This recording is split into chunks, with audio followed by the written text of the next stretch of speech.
বিনুরিল কোরআন, কোরআনের নূর দিয়ে আর ঈমান দিয়ে আপনার হৃদয়টারে প্রশস্ত করে দিয়েছে কে? ফামাই ইউরিদিল্লাহু আন ইয়াহদিয়াহু ইয়াশরাহ সাদরাহু লিল ইসলাম। যাকে আল্লাহ হেদায়েত দিতে চায়, যাকে আল্লাহ হেদায়েতের পথের পথিক বানাতে চায়, তার জন্য ইসলামের জন্য তার হৃদয়টাকে আল্লাহ খুলে দেন। বিশ্বনবীর হৃদয়টা খুলে গেল, বিশ্বনবী টের পেলেন ইসলাম ছাড়া মানবতার মুক্তির আর কোনো সম্ভাবনা নাই। ইসলাম মানুষের মুক্তি নিশ্চিত করতে পারে। ইসলাম দিয়ে ঘুরে ধরা সমাজকে ঠিক করা যাবে। ইসলামকে যদি প্র্যাকটিস করা না যায়, তাহলে এই মজুমদারির যে সমস্যা বাংলাদেশে চলছে, এটাকে বন্ধ করা যাবে না। ইসলাম থেকে প্রেসক্রিপশন না নিলে চাঁদাবাজি বন্ধ হবে না, টেন্ডারবাজি বন্ধ হবে না, শুধু দুদকের অফিস থেকে বসে বসে দুর্নীতি দমন করা যাবে না। এজন্য ইসলাম থেকে প্রেসক্রিপশন নিতে হবে। আল্লাহ তাআলা বললেন, আলাম নাশরাহ লাকা সাদরাক, নবী হে, ইসলামের জন্য আপনার হৃদয়টাকে কি আমি খুলে দেইনি? সত্য কি আপনার সামনে আমি তুলে ধরিনি? আপনাকে আমি আলাম নাজআলকা আহলাল হিম্মা, আপনার কি হিম্মতওয়ালা আমি বানাইনি? ইসলাম যখন আপনার হৃদয়ে ক্লিয়ার, আপনি বিশাল স্বস্তির সামনে দাঁড়িয়ে হাজার মানুষের সামনে ইসলামের পক্ষে কথা বলবেন, আপনি কাউরে ভয় পাবেন না। চিল্লায় বলেন ঠিক কি না? এজন্য আল্লাহ বললেন, আলাম নাশরাহ লাকা সাদরাকা ওয়া ওয়াদা'না আনকা বিজরাকাল্লাযী আনকাযা যাহরাক ওয়া রাফা'না লাকা যিকরাক। সুবহানাল্লাহ পড়ে। নবী, আপনার হৃদয়টাকে আমি ইসলামের জন্য প্রশস্ত করে দিয়েছি। আপনি একেবারে সুনিশ্চিতভাবে বুঝতে পেরেছেন, জানতে পেরেছেন যে মানব সমস্যার সমাধান আছে শুধু ইসলামের ভেতরে। কিসের ভেতরে? এজন্য আমাদেরকে ইসলাম মানতে হবে। কি মানতে হবে? ইসলাম মানবো কতক্ষণ দেহে প্রাণ থাকে? ইসলাম মানবো কোনখানে? সবখানে। উত্তর দেন, ইসলাম মানবো কতক্ষণ দেহে প্রাণ থাকে? ইসলাম মানবো কোনখানে? রাজি আছেন নাকি ভাগাভাগি করবেন? কিছু ইসলাম, কিছু মন মতো। মসজিদ, মাহফিল, মাদ্রাসা ইসলাম, আর গোটা দুনিয়াটা মন মতো। এরকম ভাগাভাগি করা যাবে না। খবরদার। ইসলাম মানবতার মুক্তির সোপান। বিশ্বনবী এটা নিশ্চিত হলেন। বিশ্বনবীর হৃদয়টারে উজালা করে দিল কে? আলাম নাশরাহ লাকা সাদরাক। এ নবী, আপনার হৃদয়কে কি আমি খুলে দেইনি? হৃদয় খুলে দেয়া মানে হৃদয়ের মধ্যে হিম্মত তৈরি করে দেয়া। সাইয়েদনা মুসা আলাইহিস সালাম এই দোয়াটা আল্লাহর কাছে করেছিলেন, রব্বি ইশরাহ লি সাদরি ওয়া ইয়াসসির লি আমরি। আল্লাহ আমার কাজ সহজ করেন, আমার হৃদয়টারে আপনি খুলে দেন।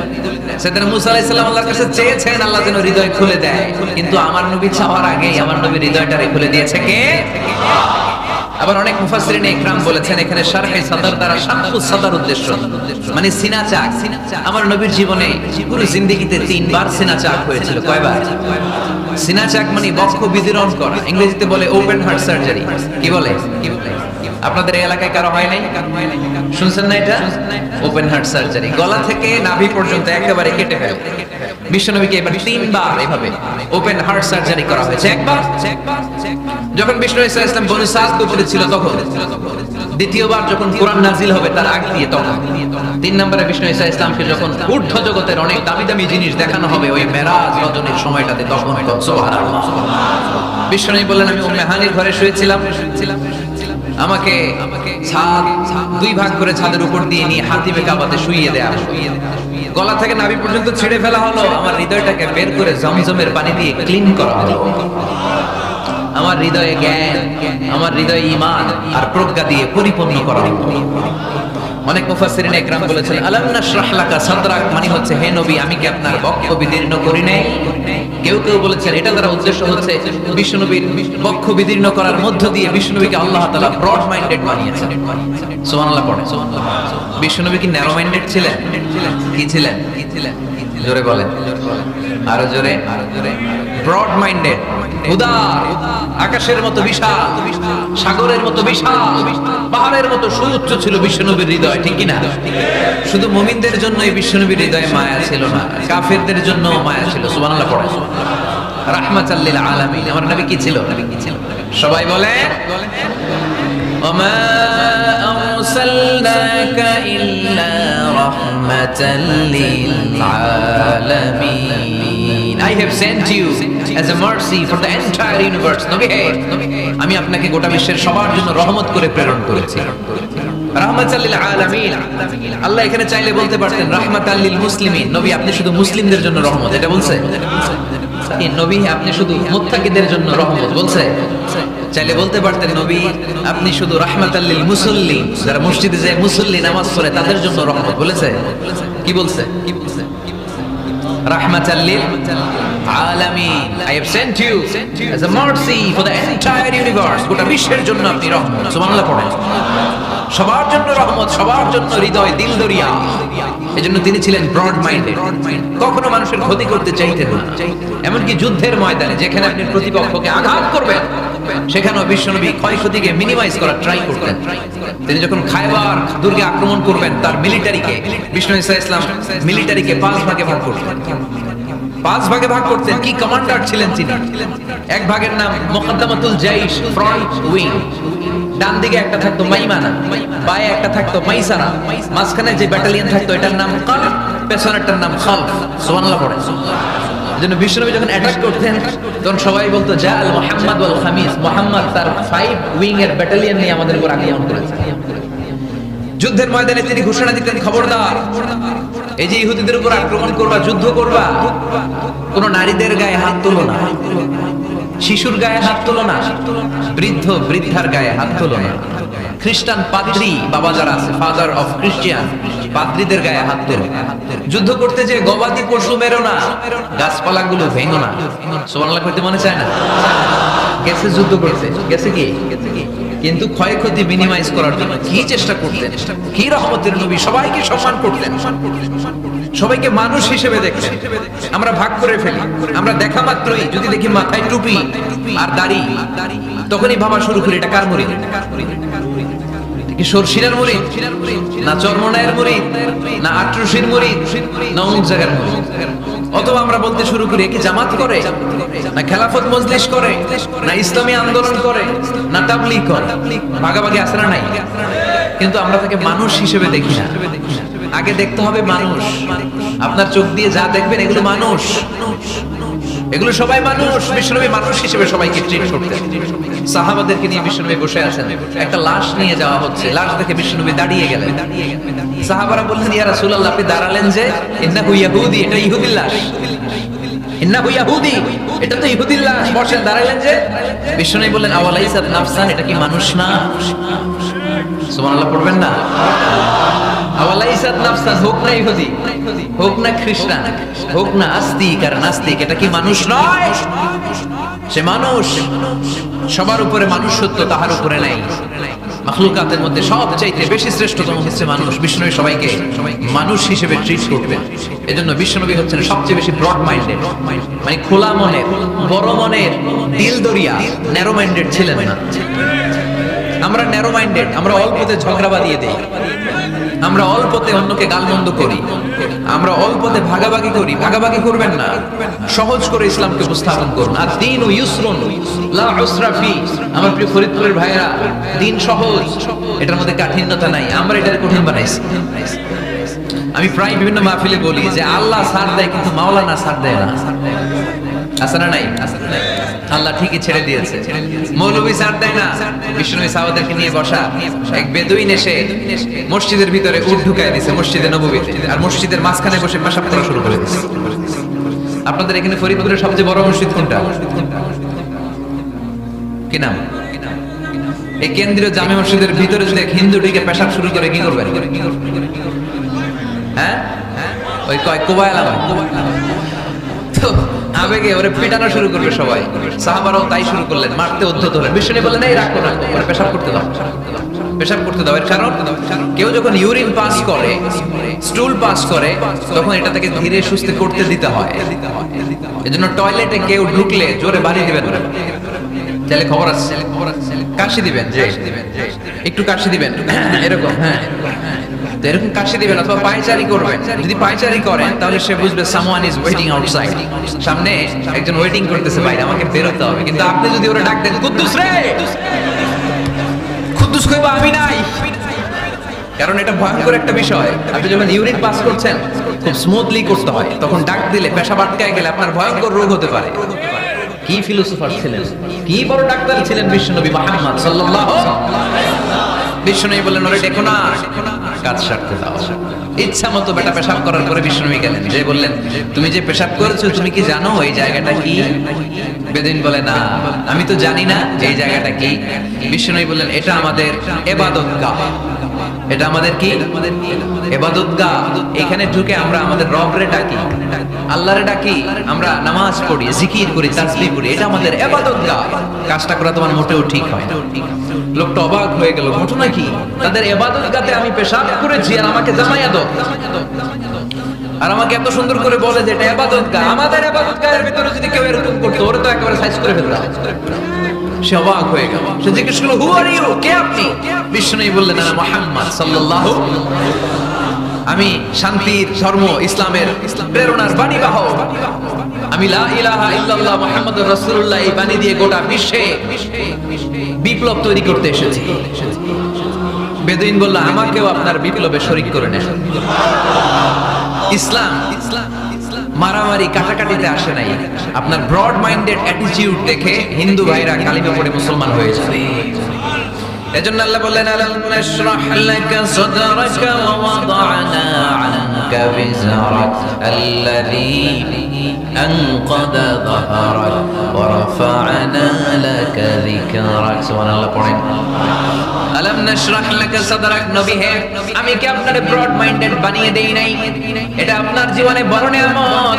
আপনি সংকীর্ণ মনা না, আপনি ছোট মনের মানুষ নয়, আপনি বিশাল হৃদয়ের মানুষ। ইসলামের জন্য আপনার হৃদয়টারে আমি নবী খুলে দিয়েছি। এ হলো বিশ্বনবীর উপর প্রথম নিয়ামত। দুই নম্বরে আল্লাহ বললেন ওয়া ওয়াদা'না আনকা বিজরাকাল্লাযী আনকাদা যাহরাক, নবী হে আমি আপনার পিঠ থেকে বিশাল বোঝাটা নামিয়ে দিয়েছি। সুবহানাল্লাহ পড়েন। কি নামিয়ে দিয়েছি? বোঝা। উত্তর করতে হবে, রেসপন্স। এটা তাফসীর মাহফিল, এটা হচ্ছে ক্লাসের মতো, যে কথা বলে শিক্ষক আর আমরা সবাই ছাত্র, ঠিক কি না? বোঝা নামিয়েছি নবী। কি নামিয়েছি? তাফসীরে দুইটা এসেছে, বিজরুন মানে বোঝা, বিজরুল যাম পাপের বোঝা, আর একটা হচ্ছে বিজরুল গাম চিন্তার বোঝা। বিশ্বনবীর কোনো পাপ নাই, বিশ্বনবীর সব কিছুকে মাফ করে দিয়েছে কে? লিয়াগফিরা লাকাল্লাহু মা তাকাদ্দামা মিন যামবিকা মা তাআখার। নবী আপনার আগেরও গুনাহ নাই, আপনার পরেরও গুনাহ নাই, আপনি নবী মাসুম, আপনার গুনাহ নাই, আপনি নিষ্পাপ। নবীদের গুনাহ হয় না। আহলুস সুন্নাহ ওয়াল জামাআতের আকীদা হচ্ছে নবীরা মাসুম, নবীদের জীবনে কোনো গুনাহ হয় না। চিৎকার করে বলেন ঠিক কি না? ও নবী ওয়া ওয়াদা'না আনকা বিজরাক, আপনার এই বোঝা আমি নামিয়ে দিয়েছি। বিশ্বনবী ভাবতেন 40 বছর বয়সে আমি নবী হলাম, তার আগে যা করলাম আল্লাহ এটা কি করবে? আল্লাহ বলে নবী আপনার আগের গুনাহ পরের গুনাহ, গুনাহ বলতে কিছুই নাই, সবই মাফ, সব মাফ। তারপরেও আমার নবী বলতেন আল্লাহে লা আস্তাগফিরুল্লাহ ওয়া আতুবু ফিল ইয়াউম আকতার মিন 70 মাররা। আমি এমন নবী যার কোনো গুনাহই নাই, আগের গুনাহও নাই, পরের গুনাহও নাই, তারপরেও আমি নবী প্রতিদিন 70 বারেরও বেশি তওবা আর ইস্তেগফার করি। আমাদের জন্য শিক্ষা। তাহলে আল্লাহ বললেন ওয়া ওয়াদা'না আনকা বিজরাক, পাপের বোঝা আমি নামিয়ে দিলাম। বিশ্বনবীর কোনো পাপ নাই, পাপ মুক্ত। তাফসীরে 2 নম্বরে এসেছে বিজরুল গাম চিন্তার বোঝা। বিশ্বনবী সব সময় আমাদেরকে নিয়ে চিন্তা করতেন। কাকে নিয়ে চিন্তা? কথা বলেন। আমাদেরও চিন্তা আছে না নাই? কিসের চিন্তা? হ্যাঁ, টাকার চিন্তা। ফরিদপুরের ভাইদের টাকার চিন্তা। আর কিসের চিন্তা আপনাদের? হ্যাঁ, উম্মতের চিন্তা। মাশাআল্লাহ, এই ভাই উম্মতকে নিয়ে ভাবে। আপনাদের আর কার কি নিয়ে চিন্তা বলেন? পেটের চিন্তা। এদিকে পাওয়া গেছে পেটের চিন্তা, এদিকে বউয়ের চিন্তা, কবরের চিন্তা। আর কিসের চিন্তা? আখিরাতের চিন্তা। তো আমাদেরও চিন্তা আছে, বিশ্বনবীরও চিন্তা ছিল। 2 চিন্তা কি এক? বিশ্বনবীর কাঁধে তো পুরো উম্মার জিম্মাদারি। কিয়ামত পর্যন্ত যারা পৃথিবীতে আসবে সবার জন্য বিশ্বনবী কাঁদতেন। এই আওয়াজ করে কে? এদিকে কি হইছে? পরে বসায় দেন। বিশ্বনবীর গোটা উম্মাহ নিয়ে চিন্তা। সব নবীকে আল্লাহ তাআলা একটা করে দোয়া দিয়েছিলেন আর বলেছিলেন নবী একটা স্পেশাল দোয়া করার সুযোগ তোমাদেরকে দিলাম, ওই দোয়া করলেই কবুল হয়ে যাবে। কিন্তু সুযোগ পাবা জীবনে কয়বার? সবাই বলেন কয়বার? সব নবী কটা করে পাইছে? সব নবী তাদের দোয়াগুলো দুনিয়াতেই করে ফেলেছে। বিশ্বনবী বলেন লিকুল্লি নবিয়্যিন দাওয়া মুস্তাজাবা, এই দুনিয়াতে সব নবীদের একটা করে মুস্তাজাবুদ দাওয়া আছে। আল্লাহ বলেছে ও নবী একটা করে স্পেশাল দোয়া করার সুযোগ পাবা, দোয়াটা করা মাত্রই কবুল করে নেব। বিশ্বনবী বললেন এই পৃথিবীর বুকে যত নবী রাসূল দুনিয়ায় এসেছে সব নবীরা তাদের স্পেশাল দোয়া দুনিয়ায় করে ফেলেছে, ইল্লা আনা, কিন্তু আমি করি নাই। বিশ্বনবী বললেন ওয়া ইন্নী আখতাবিউ দাওয়াতি শাফাআতান লি উম্মতি ইয়াউমাল কিয়ামা, আমি আমার স্পেশাল দোয়াটা করি নাই। আমার স্পেশাল দোয়াটা আমি আমার গুনাহগার উম্মতকে বাঁচানোর জন্য কিয়ামত পর্যন্ত রেখে দিয়েছি। আমরা যেদিন বিপদে পড়ে যাব, যেদিন আমার আব্বা আমারে চিনবে না, আমি আমার আব্বারে চিনব না, নেতা তার কর্মীরা চিনবে না, কর্মী নেতারে চিনবে না, ঠিক কি না? পীর সাহেব মুরিদদের চিনবে না, মুরিদ পীর সাহেবরে চিনবে না, স্বামী তার স্ত্রীরে চিনবে না, স্ত্রী তার স্বামীরে চিনবে না। নবী থেকে শুরু করে, ওলি থেকে শুরু করে, শহীদ থেকে শুরু করে সবার মুখে একটাই জিকির, ইয়া নাফসি ইয়া নাফসি ইয়া নাফসি। আকাশের সূর্যটা যেদিন মাথার কাছে চলে আসবে, জমিনটা তামাক জমিন হয়ে যাবে, সূর্যের তাপে মাথার মগজগুলো ভাতের মাড়ের মতো গলে গলে নাকের ছিদ্র কানের ছিদ্র দিয়ে টপটপ করে বেয়ে বেয়ে নিচে পড়বে। ওই কঠিন দিনে কেউ কাউরে চিনবে না। বিষ্ণু বললেন ওই দোয়াটা আমি দুনিয়ায় করি নাই, আমি বদরের যুদ্ধে মার খেয়েছি, উহুদের যুদ্ধে দাঁত ভেঙেছি, আমি না খেয়ে পেটে পাথর বেঁধেছি। আমি যদি ওই দিন দোয়া করতাম আল্লাহ দোয়া কবুল করে নিত, জান্নাতি খাবার দিয়ে দিত, আমার মায়ের খাওয়া লাগতো না, তায়েফে আমার রক্ত ঝরতো না, দোয়া করলেই কবুল। কিন্তু ওই দোয়াটা আমি দুনিয়ায় করি নাই, ওই দোয়াটা আমার জন্য, আপনার জন্য, আমাদের জন্য বিশ্বনবী জমা রেখে দিয়েছে। এজন্য বিশ্বনবীর চিন্তা আমাদের চিন্তা এক চিন্তা না, বিশ্বনবীর পুরো উম্মতের চিন্তা। কিয়ামত পর্যন্ত যত মানুষ আসবে সবাই আমার উম্মত, না জানি তাদের নসিবে কি হয়ে যায়। এই চিন্তার বোঝা বিশ্বনবীকে কাবু করে ফেলেছিল। আল্লাহ বললেন নবী নো টেনশন, কোনো টেনশন নাই, আপনার এই চিন্তার বোঝাকে আপনার পিঠ থেকে আমি আল্লাহ নিজ দায়িত্বে সরিয়ে নিব। এজন্য আল্লাহ বললেন আলাম নাশরাহ লাকা সাদরাকা ওয়া ওয়াদা'না আনকা বিজরাক আল্লাযী আনকাযা যাহরাক। যেই চিন্তার বোঝা আপনাকে কষ্ট দেয়, যেই চিন্তার বোঝা আপনারে পেরেশান করে তোলে, আপনার পিঠ থেকে ওই চিন্তার বোঝা নবী আমি সরিয়ে নিলাম। কি দিয়ে সরিয়ে নিল? কোরআনের আলো দিয়ে। আওয়াজ করে বলতে হবে কি দিয়ে? বিশ্বনবী মক্কায় দেখতেন মূর্তির পূজা হয়, আল্লাহর ঘরের ভিতরে 360টা মূর্তির পূজা। বিশ্বনবী দেখতে পেলেন দুর্বলের উপরে সবলের অত্যাচার, বিশ্বনবী দেখতে পেলেন নারীদেরকে অত্যাচার করা হয়। কন্যা সন্তান হলে বাবা তার মেয়েটাকে নিয়ে জঙ্গলের ভেতরে ঢুকে কিংবা মরুভূমির ভেতরে যে জীবিত দাফন করে দেয়। ওয়াইদাল মাউউদাতু সুইলাত ওয়া আযুল বানাত। বিশ্বনবী এগুলো দেখতেন চারপাশে, দেখে এই পথহারা জাতিকে কিভাবে উদ্ধার করবেন, কি দিয়ে উদ্ধার করা যায়, এই টেনশনে বিশ্বনবীর পিঠ বাঁকা হয়ে গিয়েছিল, উপমা বাঁকা হয়ে গিয়েছিল। বিশ্বনবী সব সময় পেরেশান থাকতেন। আল্লাহ বললেন নবী টেনশনের দরকার নাই, হেরা গুহায় এমন একটা নূরের আলো দিয়ে আমি আপনারে আলোকিত করব যার মাধ্যমে সব পেরেশানি দূর হয়ে যাবে। ألم نشرح لك صدرك ووضعنا عنك وزرك الذي أنقض ظهرك। আপনাকে পেরেশান বানিয়ে দেয় এরকম সব চিন্তার বোঝা আমি আল্লাহ সরিয়ে নিলাম। সুবহানাল্লাহ। দুইটা নিয়ামত শুনলাম, এবার 3 নম্বর নিয়ামত আল্লাহ বললেন ওয়া রাফা'না লাকা যিকরাক। এই আয়াতটা মুখস্থ করতে হবে আজকে, আমার সাথে সাথে পড়েন ওয়া রাফা'না লাকা যিকরাক। সবাই বলেন নাই, পড়েন ওয়া রাফা'না লাকা যিকরাক ওয়া রাফা'না লাকা যিকরাক। নবী হে, আপনার সম্মানকে আমি আকাশচুম্বী করেছি। I have dignified your status high and high at the highest peak. আপনার মর্যাদা উঠাতে উঠাতে আকাশ বাতাস ছাপিয়ে সাত আকাশ কাঁপিয়ে আরশের উপরে নিয়ে গিয়েছি। আপনার মর্যাদা আমার পরপরই, স্রষ্টার পরে পুরো সৃষ্টিকুলের উপরে বিশ্বনবীর মর্যাদা আছে না নেই? এজন্য আল্লাহ বললেন ওয়া রাফা'না লাকা যিকরাক। ও নবী আপনার মর্যাদা সম্মান আমি আকাশচুম্বী করেছি। আপনার সুনাম সুখ্যাতি মান মর্যাদা আমি গোটা বিশ্বে ছড়াইয়া দেব। আজ যখন নাজিল হলো কাফেররা হাসতে শুরু করলো। কাফেররা বলে মুহাম্মদ বেটা বলে কি, ও জানে বাঁচবে কিনা ওইটাই তো সন্দেহ। আমরা যেই ষড়যন্ত্র পাকাচ্ছি ও জানে বাঁচবে কিনা সে এটাই সন্দেহ, তার নাম গোটা বিশ্বে ছড়াবে কি করে আমরা দেখে নেব। আল্লাহ বলেন তোরা আমার নবীর সুনাম সুখ্যাতি ছড়ানোর ব্যাপারে বাধা তৈরি করবি, তোরা আমার নবীর ব্যাপারে অপপ্রচার চালাবি, তোদের অপপ্রচারকেই আমি আমার নবীর প্রচার মাধ্যম বানিয়ে দেব। তোরা করবি অপপ্রচার,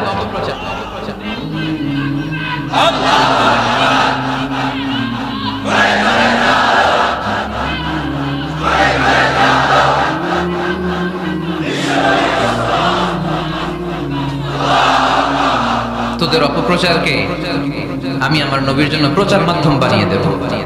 এরকম অনেক সময় হয় না যে কেউ কেউ অপপ্রচার করে কারো বিরুদ্ধে, এটা তার জন্য প্রচার হয়ে যায়। কেউ অপপ্রচার চালায়, আল্লাহর মেহেরবানিতে ওইটা তার পাবলিসিটি হয়ে যায়। তার আলাদা করে প্রচার বিভাগের টিম তৈরি করা লাগে না, তার বিরোধীরাই তার প্রচার বিভাগের কাজে নেমে পড়ে। বিষ্ণু বললেন আল্লাহ বললেন তোরা আমার নবীর সুনাম সুখ্যাতিকে থামাবি, তোদের মাধ্যমে আমি বিশ্ব নবীর সুনাম সুখ্যাতি গোটা বিশ্বে বুলন্দ করে দেব। আবু জাহেল ঘোষণা দিল, খবরদার, হজের মৌসুম, হাজী সাহেবরা গোটা বিশ্ব থেকে আসবে, আমার দলের কর্মীরা তোরা যেটা করবি সেটা হচ্ছে হাজীদের কাছে যেয়ে বলবি মক্কায় নতুন এক পাগল আসছে, নতুন এক জাদুকর আসছে, নাম মুহাম্মদ। নাউজুবিল্লাহ পড়বেন না? খবরদার হাজী সাহেবেরা এই পাগলের কাছে যেও না। সব হাজিরা গোটা বিশ্ব থেকে এসে মক্কার মিনা প্রান্তরে তাঁবুর ভিতরে ঢুকেছে, আর আবু জাহেলের টিম মেম্বাররা সব তাঁবুর ভিতরে উকি মাইরা কয়, খবরদার, নতুন পাগল আইছে। সবাই কয় নাম কি? কয় মুহাম্মদ। নতুন পাগল এসেছে, নাম মুহাম্মদ। নতুন জাদুকর এসেছে, তার নাম মুহাম্মদ। খবরদার, তার কাছে যেও না, তার কথা শোনো না, শুনলে তোমরাও পাগল হয়ে যাবা, তোমরাও পাগল হয়ে যাবে। সে এত বড় জাদুকর, মুহাম্মদ সাল্লাল্লাহু আলাইহি ওয়াসাল্লাম এত বড় জাদুকর, তার জাদু দেখলে, তার কথা শুনলে হাজবেন্ড ওয়াইফের মধ্যে সম্পর্ক বিচ্ছিন্ন হয়ে যাবে। সে এত বড় জাদুকর, তার কথা শুনলে বাবা আর ছেলের সম্পর্ক ছিন্ন হয়ে যায়। সে এত বড় জাদুকর, তার কথা শুনলে বন্ধু বন্ধু আলাদা হয়ে যায়। খবরদার হাজী সাহেবরা, তোমরা হজ করতে এসেছো, করো, জমজমের পানি খাও আর খেজুর নিয়ে যাবা বাড়িতে, কিন্তু মুহাম্মদ সাল্লাল্লাহু আলাইহি ওয়াসাল্লামের কাছে যাওয়া যাবে না।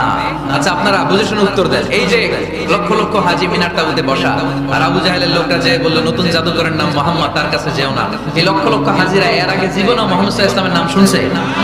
তার মানে মুহাম্মদ সাল্লাল্লাহু আলাইহি ওয়াসাল্লামের নাম তাদের কানে পৌঁছে দেওয়ার দায়িত্ব আবু জাহেল নিজেই নিয়ে নিয়েছে। চিল্লায় কোন ঠিক কিনা? অপপ্রচার হয়ে গিয়েছে। আর সবাই মনে মনে ভাবে, কয় কি এত বড় জাদুকর, হজ করি আর না করি, আরে না দেখা যাওয়া যাবে, হজ তাড়াতাড়ি কোন রকম সাইরা এই জাদুকরের কাছে আগে যাবে, দেখি কেমন জাদু দেখায়, দেখি কত বড় ম্যাজিশিয়ান, দেখি তো কত বড় পাগলের। কারণ আল ইনসানু হারিসুন আলা মা মুনিআ, মানুষকে যেটা নিষেধ করা হয় বেশি মানুষ এটা করতে চায়। যদি বলি ওদিকে যাবি না, ওর বাপের কিরা ওদিকে যাবে, ঠিক কি না? এটা আমাদের স্বভাব, আমাদের খাসলা, আমাদের বৈশিষ্ট্য, যেটা আমাদেরকে নিষেধ করা হয় বেশি ওটা করতে মন চায়। সব হাজিরা মনে মনে ভাবলো আমরা যাব যাব, তোরা যতই বলিস না কেন যাব যাব, হজের পরে অবশ্যই যাব। দেখা গেল হজের পরে বিশ্বনবী মুহাম্মদুর রাসূলুল্লাহ সাল্লাল্লাহু আলাইহি ওয়াসাল্লামের বাড়ির সামনে বিশাল বড় গ্যাদারিং শুরু হয়েছে। সবাই লাইন ধরে দেখা করতে গেছে। দেখা করতে যে বিশ্বনবীর চেহারা দেখে প্রথম নজরে সব পাগল।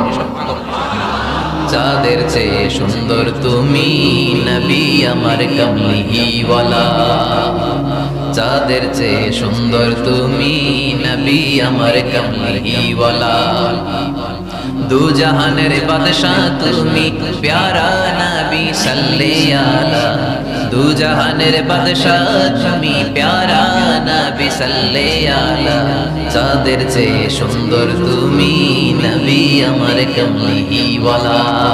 সুবহানাল্লাহ পড়ে।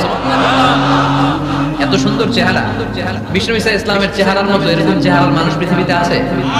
দ্বিতীয়টা, অনেকে বলে সাইয়েদনা ইউসুফ আলাইহিস সালামের চেহারা নাকি বেশি সুন্দর। সুন্দর ঠিক, কিন্তু আমার নবীর চাইতে বেশি নয়। বিষ্ণু বলতেন আনা মালিহুন ওয়া ইউসুফ সাবিহুন, আমার ভাই ইউসুফ হচ্ছে সাবিহ, সাবিহ মানে সাদা সুন্দর ধবধবে, আর আমি হচ্ছে মালিহ, মালিহ মানে এসেছে মিলহান থেকে, মিলহান মানে লবণ, মানে লাবণ্যময় সুন্দর। আমার ভাই ইউসুফ নবী সাদা সুন্দর, আমি লাবণ্যময় সুন্দর, কোনটার দাম বেশি? লাবণ্যময় সুন্দরের দাম বেশি। সাইয়েদনা ইউসুফ আলাইহিস সালামের চেহারা দেখে মিশরের মেয়েরা লেবু কাটতে যে বা কমলা কাটতে যে, আনার কাটতে যে, কমলা কাটতে যে আঙ্গুল কেটে ফেলেছিল। কোরআন তার সাক্ষী। ওয়াকাত্তা'না আইদিয়াহুম, আম্মা জান আয়েশা রাদিয়াল্লাহু তাআলা আনহা যখন এই ঘটনা শুনেছেন, তিনি মিশরের মেয়েদেরকে ডাক দিয়ে বলেছেন, ও মিশরের মেয়েরা, তোমরা ইউসুফ নবীর সৌন্দর্য দেখে লেবু কাটতে যে আঙ্গুল কেটেছো, আমার স্বামী পেয়ারা নবী মুহাম্মদ রাসূলুল্লাহর চেহারা যদি তোমরা দেখতা তাহলে লেবু কাটতে যে আঙ্গুল নয় কলিজাটা কেটে টুকরা টুকরা করে দিতাম। আবার আম্মা জান আয়েশা বলতো লাকুম শামসুন ওয়া লানা শামসুন, তোমাদের জন্য একটা সূর্য আছে কিন্তু আমি আয়েশার জন্য আলাদা একটা সূর্য আছে। তোমাদের সূর্যটা প্রতিদিন সকালবেলা পূর্ব আকাশে উদিত হয়ে গোটা দুনিয়াটারে আলোকিত করে দেয়, আর আমার সূর্যটার নাম হলো মুহাম্মদ সাল্লাল্লাহু আলাইহি ওয়াসাল্লাম।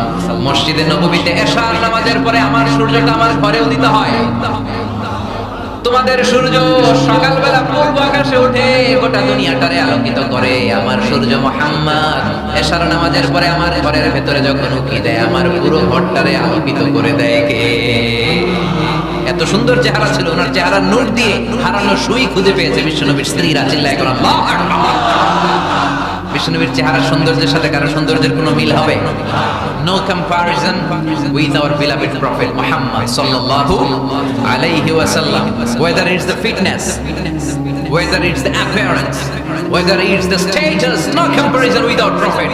এটা ফিটনেসের দিক থেকে হোক, এটা চেহারার সৌন্দর্যের দিক থেকে হোক, এটা কণ্ঠস্বরের ঝংকারের দিক থেকে হোক, সম্মান আর মর্যাদার দিক থেকে হোক, আমার নবীর সম্মানের ধারে কাছেও সম্মান পৃথিবীর কারো হতে পারে না। চিল্লায় বলেন ঠিক কিনা? এজন্য আল্লাহ বললেন ওয়া রাফা'না লাকা যিকরাক, নবী আপনার সম্মান বাড়াতে বাড়াতে আমি আকাশচুম্বী করেছি। লোকজন সব যে বিশ্বনবীর দরবারে লাইন ধরেছে, হাজিরা সব বিশ্বনবীর কাছে যে চেহারা দেখেই কুপোকা, বাকি জিনিস তো পরে। অনেকে আছে না চেহারা দেখলেই মানুষ পাগল হয়ে যায়, আছে না নাই? চেহারা দেখেই পাগল, চেহারা দেখেই পাগল। তারপর তারা মিলাতে লাগলো। মিনার তাবুতে আবু জাহেলের কর্মীরা ঘোষণা দিয়েছিল এলাকায় মুহাম্মদ নামে পাগল এসেছে। তারা মিলায়ে দেখে না, এই মহামানব কোনোদিন পাগল হতে পারে না, কারণ পাগলের চুলগুলো থাকে উস্কো খুস্কো, ঠিক কিনা? আমার নবী সাল্লাল্লাহু আলাইহি ওয়াসাল্লামের চুল উস্কো খুস্কো ছিল। কত সুন্দর চুল আঁচড়ে রাখতেন, জাইতুনের তেল দিতেন, আতর ঢেলে মাথার শীতের মধ্যে ঢেলে দিতেন, কপাল বেয়ে বেয়ে পড়তো, আর যেখানে সেজদা দিতেন সেজদার জায়গায় আতরের ঘ্রাণে আমোদ হয়ে যেত। হাতের তালুতে পারফিউম মাখতেন, আর মানুষের সাথে মুসাফা চললে যার সাথে মুসাফা তার হাতের সাথে নবীর ব্যবহৃত পারফিউমের ঘ্রাণ ছুটে যেত। এত পরিচ্ছন্ন, পরিচ্ছন্ন। তারা বিশ্বনবীর চেহারার সাথে আবু জাহেলের বক্তব্যের মিল খুঁজে পায় না। তারা বলে না, এই লোক কখনো পাগল হতে পারে না। পাগলের চুল থাকে উস্কো খুস্কো, জামা থাকে ছিঁড়া ফাড়া, গায়ের মধ্যে থাকে ময়লা। পাগল কখনো দাঁত মাজে না। কিন্তু বিশ্বনবীর মুচকি হাসির ফাঁক দিয়ে তাদের দিকে তাকালে মানুষগুলো সব পাগল হয়ে যায়। স্মাইল দিতে বিশ্বনবী, স্মাইল, মুচকি হাসি, তাবাসসুম। বিশ্বনবীর মুচকি হাসি দেখলে মানুষ পাগল হয়ে যেত, পাগল পাড়া হয়ে যেত। তারা বলে না না, এ মহামানব তো কখনো পাগল হতে পারে না। আবার মিলাতে লাগলো। আবু জাহেলের কর্মীরা বলেছিল এটা নাকি বড় জাদুকর, কিন্তু তারা বলে না না, এই অসাধারণ লোকটা জাদুকর হতে পারে না, সে তো কোনো মন্ত্র পড়ে না। জাদু করার জন্য মন্ত্র পড়ার দরকার আছে না নাই? বিষ্ণুনবী কি মন্ত্র পড়তো? বিষ্ণুনবী কি পড়ে শোনাতো? চিল্লায় বলেন কি পড়ে শোনাতো? কোরআন শোনাতো। এত সুন্দর কণ্ঠ ছিল বিষ্ণুনবী, পাগল হয়ে যেত মানুষ শুনতে শুনতে শুনতে, পাগল পড়া হয়ে যেত, বিভক্ত হয়ে যেত। তারা সবাই বলতে আরম্ভ করলো, আবু জাহেল তুমি মিথ্যাবাদী, তবে তোমাকে ধন্যবাদ এরকম একটা মানুষের সাথে পরিচয় করিয়ে দেওয়ার জন্য। সুবহানাল্লাহ বলেন না? আমরা মেনে নিতে পারলাম না সে পাগল নয়, জাদুকর নয়, সে হলো এই জামানার পয়গম্বর। আমরা পড়ে নিলাম লা ইলাহা ইল্লাল্লাহু মুহাম্মাদুর রাসূলুল্লাহ সাল্লাল্লাহু আলাইহি ওয়াসাল্লাম। রাফা'না লাকা যিকরাক, নবী হে এইভাবে আমি আপনার সম্মানকে বাড়িয়েছি। হাইসুমা যুকিরতু যুকিরতা মাই, নবী যেখানে আমার নাম নেওয়া হবে আমার পরপর আপনার নামও নেওয়া হবে। পড়েন সুবহানাল্লাহ। যেখানে আমার আল্লাহর নাম তারপরে আমার নবীর নাম আছে না নাই? কালিমার ভেতরে লা ইলাহা ইল্লাল্লাহ আমার আল্লাহর নাম শোভা পায়, তারপরে মুহাম্মাদুর রাসূলুল্লাহ দ্বিতীয় বাক্যে আমার নবীর সুন্দর নামটা আছে না নাই? কালেমার মধ্যে প্রথমে আল্লাহর নাম, তারপরে নবীর নাম। হাইসুমা যুকিরতু যুকিরতা মাই, নবী কিভাবে আপনার মর্যাদা আমি বাড়াবো জানেন? যেখানে আমি ওইখানে আপনি, যেখানে আমার নাম নেওয়া হবে তারপরেই সৃষ্টিকুলের মধ্য থেকে শুধু আপনার নাম নেওয়া হবে। সুবহানাল্লাহ পড়েন। আপনার উম্মতেরা গোটা বিশ্বে সালাত আদায়ের জন্য আযান দিবে, আযানের প্রথম 4 বাক্যে আমি আল্লাহর বড়ত্ব আল্লাহু আকবার, তারপরের 2 বাক্যে আমি ছাড়া কোনো ইলাহা নাই এটার সাক্ষ্য দেয়া হবে, তারপরের 2 বাক্যে সবাই সাক্ষ্য দিতে বাধ্য আপনি ছাড়া দুনিয়ায় আর কোনো শেষ রাসূল নাই। তার মানে আযানের মধ্যেও আমার আল্লাহর নামের পরে আমার নবীর নাম আছে না নাই? এরপর আমরা একামত দিয়ে জামাত শুরু করি। এই জামাতের আগে যে একামতটা দেই, এই একামতেও আল্লাহর নামের পরে আমার নবীর নামটা আছে না নাই? আল্লাহু আকবার, আল্লাহু আকবার, আশহাদু আন লা ইলাহা ইল্লাল্লাহ, আশহাদু আন্না মুহাম্মাদার রাসূলুল্লাহ সাল্লাল্লাহু। তার মানে আযানে আমার নামের পরে আপনার নাম, ইকামতে আমার নামের পরে আপনার নাম, নামাজের শেষে যখন আমরা শেষ বৈঠকে বসি সেখানে বিশ্বনবীর উপর দুরূদ আছে না নাই? তার মানে সব জায়গায় বিশ্বনবীর নাম নেওয়াকে আবশ্যক করে দিয়েছে কে? নবী। হে, এই গোটা বিশ্বের ভেতরে সূর্য উঠবে, সূর্য ডুববে, শীত যে গ্রীষ্ম আসবে, দিন যে রাত আসবে, এক মুহূর্তের জন্য আপনার নামের আলোচনা থামবে না। চিল্লায়ে বলো ঠিক কিনা?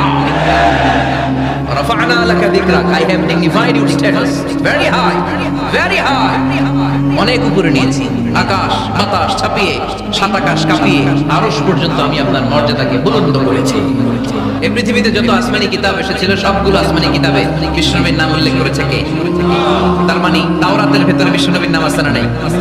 ইনজিলে, জাবুর, সুহুফে ইব্রাহিম, সুহুফে মূসা আল্লাযী ইয়াজিদুনাহু মাকতুবান ইনদাহুম ফিত তাওরাত ওয়াল ইনজিল।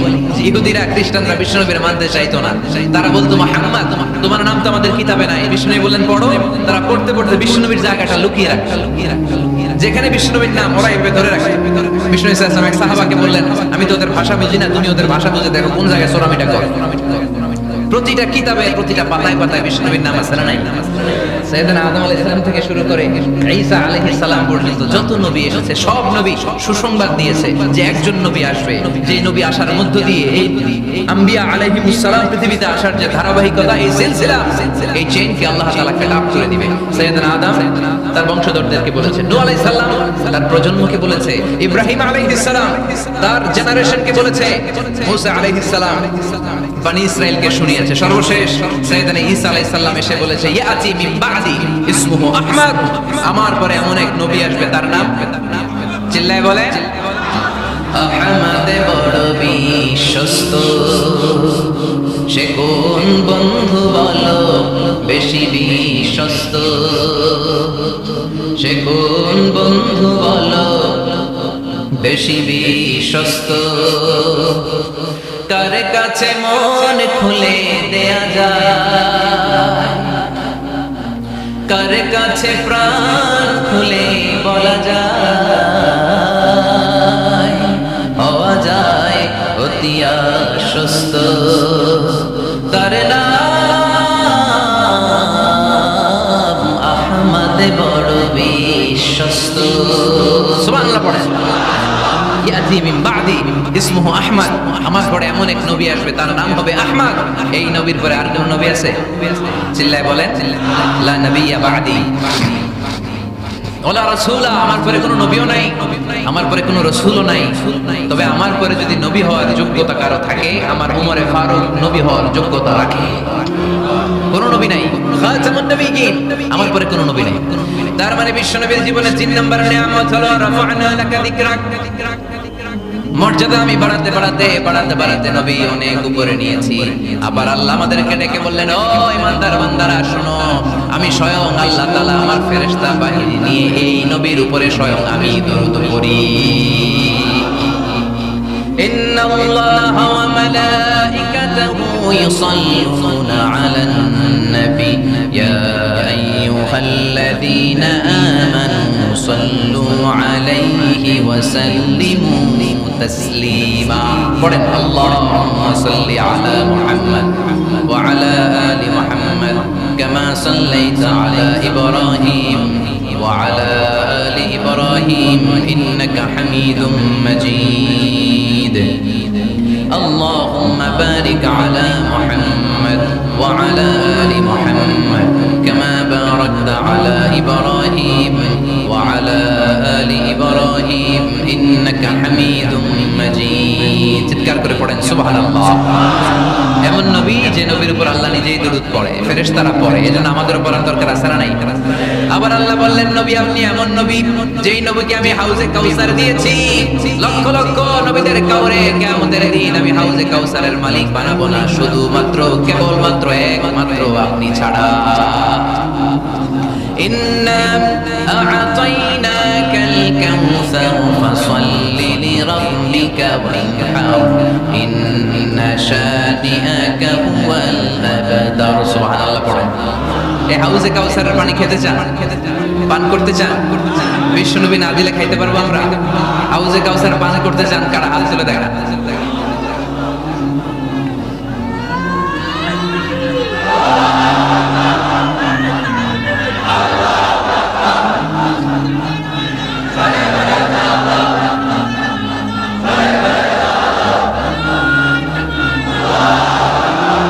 আহলা মিনাল আসাল, হাউজে কাউসারের পানি মধুর চেয়েও মিষ্টি। আবরাদু মিনাস সাল, বরফের চাইতেও ঠান্ডা। আবিয়াদু মিনাল লাবান, দুধের চাইতেও সাদা। মান শারিবা মিনহা শারবাতান লাম ইয়াজমা আবাদা, এক ঢোক হাউজে কাউসারের পানি যে খাবে চিরকালের জন্য তার গলার তৃষ্ণা মিটে যাবে। ওই হাউজে কাউসার বিষ্ণুনবীকে দিয়ে বিষ্ণুনবীর মর্যাদা বাড়িয়েছে কে? আবার আল্লাহ বললেন নবী পৃথিবীর অনেক নবীকে আমি নৈতিক বিজয় দান করেছি, কিন্তু সবাইকে আমি রাজনৈতিক বিজয় দান করি নাই। আপনাকে আমি এমন নবী করে দুনিয়ার বুকে পাঠিয়েছি, আপনাকে আমি নৈতিক বিজয় দান করেছি, পাশাপাশি রাজনৈতিক বিজয়ও দান করেছি। সুবহানাল্লাহ। বিশ্বনবী একাধারে যেমনি মসজিদে নববীর ইমাম ছিলেন, পাশাপাশি মদিনার রাষ্ট্রের প্রেসিডেন্ট ছিলেন, ঠিক কিনা? তার মানে ইমাম বা নেতা এমন হওয়া দরকার যে নামাজও পড়াতে পারে আবার সমাজও শাসন করতে পারে, ঠিক কিনা? এমন নেতার দরকার আছে না নেই? এজন্য বিশ্বনবী বললেন রব্বি আদখিলনি মুদখালা সিদকিন ওয়া আখরিজনি মুখরাজা সিদকিন ওয়াজআলনি মিন লাদুনকা সুলতানান নাসীরা।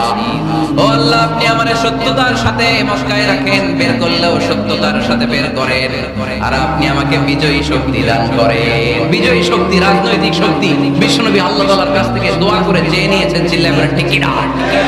রাজনৈতিক শক্তির দরকার আছে না নাই? দরকার আছে? তা আস্তে করে বললেন কেন?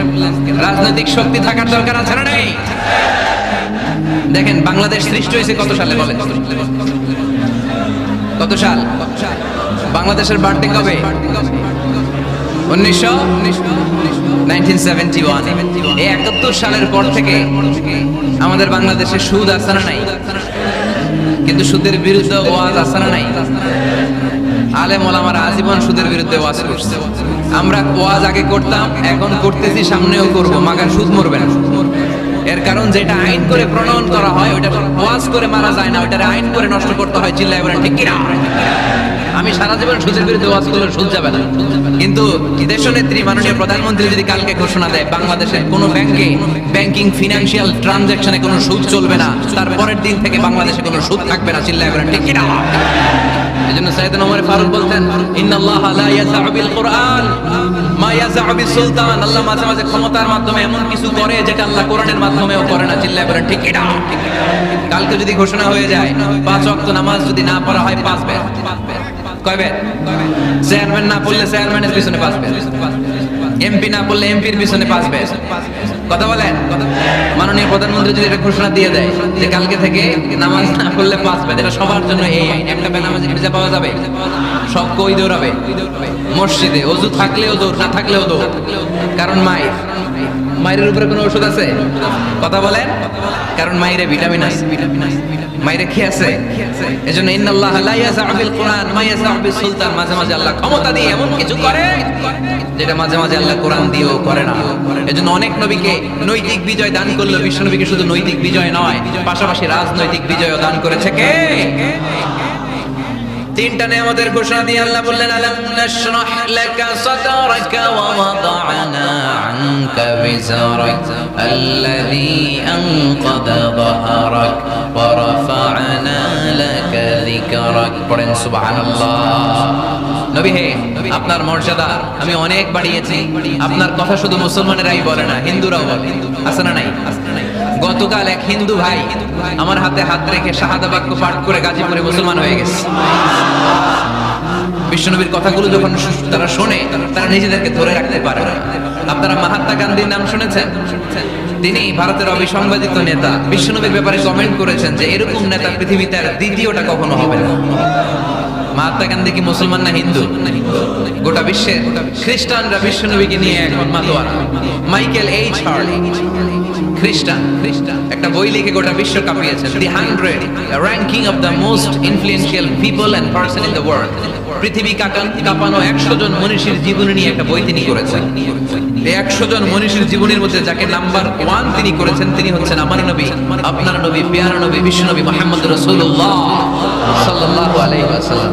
মাইকেল এইচ হার্ট কি মুসলমান? সে একজন খ্রিস্টান। তার মানে ওয়ারাফা'না লাকা যিকরাক, বিশ্বনবীর সম্মান শুধু আমাদের মুখ দিয়ে প্রচারিত হয় না, ইহুদি, খ্রিস্টান, বৌদ্ধদের মাধ্যমেও বিশ্বনবীর সম্মানকে বাড়িয়ে দিচ্ছে কে? I have studied him, the wonderful man, in my opinion, far from being antichrist, and he must be called the savior of humanity. খ্রিস্টানরা বলছে আমরা এই মুহাম্মাদের জীবনী গবেষণা করে পড়েছি, তাকে খ্রিস্টান বিরোধী বলা তো দূরের কথা, তাকে মানবতার ত্রাণকর্তা বলতে হবে। তিনি গোটা বিশ্বের জন্য সুপারম্যান হয়ে পৃথিবীতে এসেছে। As a father, as a teacher, as a lawgiver, as a lawmaker, Muhammad is the superman of the world. স্বামী হিসেবে, পিতা হিসেবে, নেতা হিসেবে, নবী হিসেবে মুহাম্মদ সাল্লাল্লাহু আলাইহি ওয়াসাল্লাম সাধারণ কোনো মানুষ নয়, তিনি গোটা বিশ্বের জন্য সুপারম্যান হয়ে পৃথিবীতে আগমন করেছে। ওয়ারাফা'না লাকা যিকরাক, নবী দুশ্চিন্তা করবেন না, টেনশন করবেন না, আমি আপনার সম্মানকে বাড়িয়ে দেব। এই তিনটা নিয়ামতের বর্ণনা সূরা ইনশিরাহের ভিতরে বর্ণনা করলেন কে? এরপরে রব্বুল আলামিন বিশ্বনবীকে নিয়ামতের বর্ণনার ঘটনা শুনিয়ে বিশ্বনবীকে সান্ত্বনা বাণী শোনাচ্ছেন আর বলছেন, ফা ইন্না মা'আল উসরি ইউসরান, ইন্না মা'আল উসরি ইউসরা। নবী গো, নিশ্চয়ই কষ্টের পরে আছে আনন্দ, দুঃখের পরেই আছে সুখ। কনসুয়ানা, কষ্টের পরে আনন্দ, দুঃখের পরে। The struggle isn't permanent in our life. দুঃখ কষ্ট এটা আমাদের জীবনে পার্মানেন্ট না, এটা সাময়িক। আচ্ছা আওয়াজ করে উত্তর দেন তো, এক বছরে কয়দিন আপনাদের ফরিদপুরে?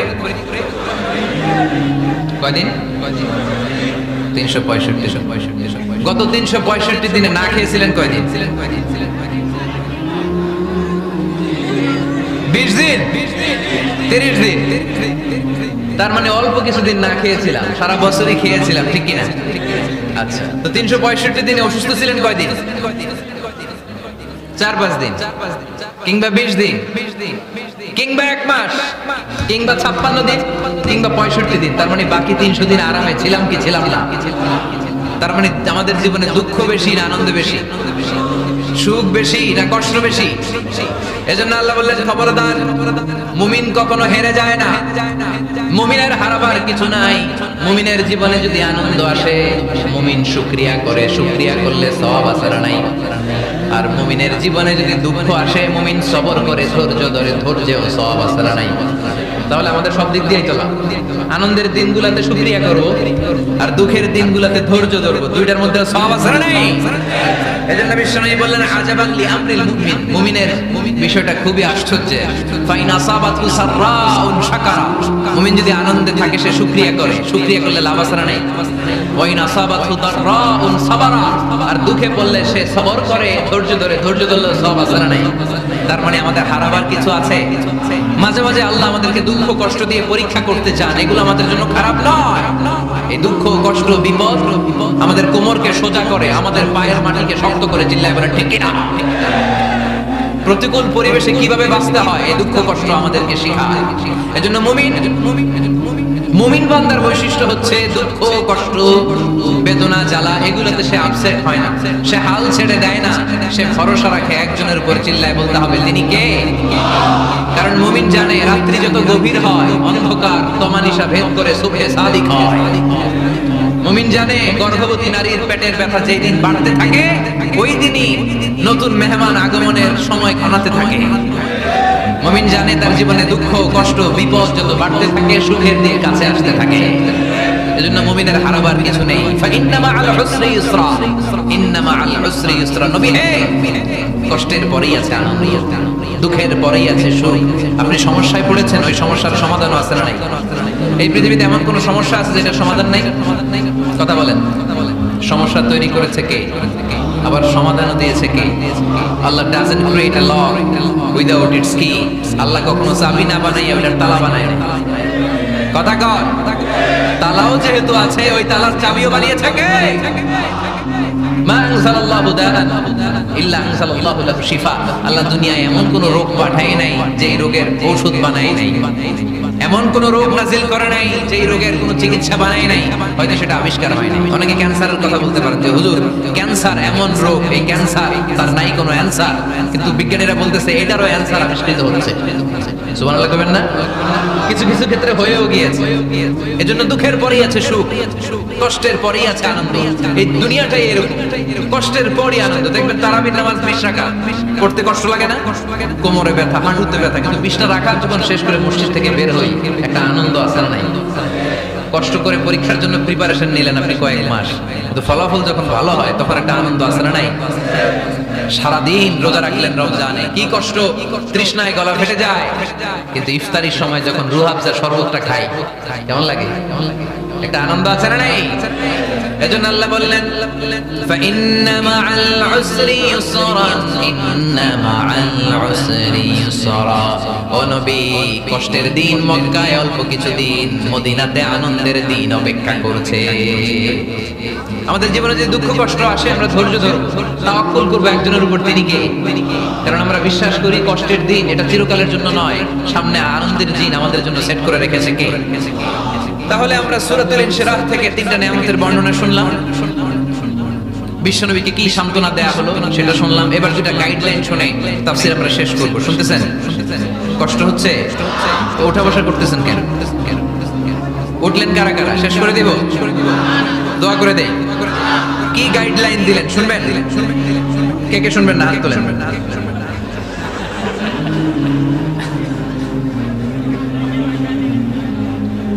কষ্ট হইতেছে? গরম লাগতেছে না? আমিও ঘামতেছি আপনাদের সাথে সাথে। অনেক গ্যাদারিং হয়ে গেছে। আসেন আল্লাহর নামে 3টা তাকবীর দেই, তারপর কোন 2টা গাইডলাইন তিনি বিশ্বনবীকে দিলেন, ওই নির্দেশনা বাণীটুকু শুনে আজকে আমরা বিদায় নিব। আওয়াজ করে পড়তে হবে লিল্লাহি তাকবীর, লিল্লাহি তাকবীর, লিল্লাহি তাকবীর। গাইডলাইন নাম্বার 1, ফাইদা ফারাগতা ফানসাব। নবী আপনি যখন অবসর হন, আপনি ইবাদতে মশগুল হন। ফানসাব ফিল ইবাদা। তাফসীর ইবনে কাসিরে এসেছে আপনি ইবাদতে মশগুল হন যখন আপনি অবসর পান। অবসর আল্লাহর দেয়া বড় নেয়ামত, এটা বিশ্বাস করেন? অবসর কিন্তু নেয়ামত। আমরা অনেকেই অবসর সময়কে কাজে লাগাই না, কিন্তু অবসর চলে যাওয়ার পরে যখন ব্যস্ত হয়ে পড়ি তখন বলি হায় রে, অবসরটা যদি কাজে লাগাইতাম। পরীক্ষার পরে 3 মাস ছুটি ছিল, এই 3 মাস অবসরে যদি পড়তাম তাইলে তো আজকে ভার্সিটিতে চান্স পেয়ে যেতাম, ঠিক কি না? এজন্য বিশ্বনবীর আল্লাহ বললেন নবী ফাইদা ফারাগতা ফানসাব ওয়া ইলা রাব্বিকা ফারগাব। মাদানী জীবনে, মাক্কি জীবনে, দাওয়াতি কার্যক্রমের পরে, রাষ্ট্রীয় কার্যক্রমের পরে যখনই আপনি অবসর পাবেন তখনই আপনি ইবাদত করেন, তখনই বেশি বেশি আল্লাহর কাছে দোয়া করেন। দোয়াটা খুব শক্তিশালী, কিন্তু আমরা অনেকে জানি না কি করে দোয়া করতে হয়। সিনসিয়ার দোয়া ইজ লাইক এ মিসাইল। আপনারা প্রায় পত্রিকায় শুনবেন আমেরিকা অমুক দেশে মিসাইল হামলা করেছে, শুনছেন? মিসাইল হামলা এমন হামলা, কত সেন্টিমিটার বেগে যে কোন জায়গায় অ্যাটাক করবে, যেখানে মারার কথা ওখানে করবে। ঠিক দোয়াটা হচ্ছে মিসাইলের মতো। আপনি যদি দোয়ার মতো দোয়া করতে জানেন, ওই দোয়াটাও জায়গা মতো যে ভেদ করবে, চিল্লায় এখন ঠিক কিনা? কিন্তু আমরা দোয়া করতে জানি না, কি করে দোয়া করতে হয় এটা জানি না। বিশ্বনবীকে আল্লাহ বললেন নবী ফাইদা ফারাগতা ফানসাব, যখন আপনি অবসর হবেন তখন আপনি দোয়া করেন, আল্লাহর কাছে চান। বেশি বেশি চাইলে খুশি হয় কে? তার মানে প্রথম ঘোষণা হলো ফাইদা ফারাগতা ফানসাব। প্রথম নির্দেশনা হলো নবী যখনই আপনি অবসর পাবেন ইবাদত করবেন এবং দোয়া করবেন, বেশি বেশি আল্লাহর কাছে চাইবেন। 2 নাম্বার দিক নির্দেশনা হলো ওয়া ইলা রাব্বিকা ফারগাব। সব সময় আপনি আপনার আল্লাহর দিকে মনোনিবেশ করবেন। বিপদে পড়লে ডাকবো কারে? আমাদের অসুস্থতাকে সুস্থতায় পরিণত করে দিতে পারে কে? চাকরির জন্য পাগল পারা, চাকরি নাই, চাকরির ব্যবস্থা করে দিতে পারে কে? বিদেশে যেতে মনে চায়, পাসপোর্ট দিয়ে রেখেছি, ভিসা নাই, ভিসা লাগাই দিতে পারে কে? কিন্তু আমরা দুঃখ, কষ্ট, বেদনা কিছু একটা হইলেই সবার আগে আল্লাহরে শেয়ার করার আগে ফেসবুকে শেয়ার মেরে দিই। আছে না নাই? আপনাদের ফেসবুক অ্যাকাউন্ট আছে নাকি? কার কার আছে দেখি?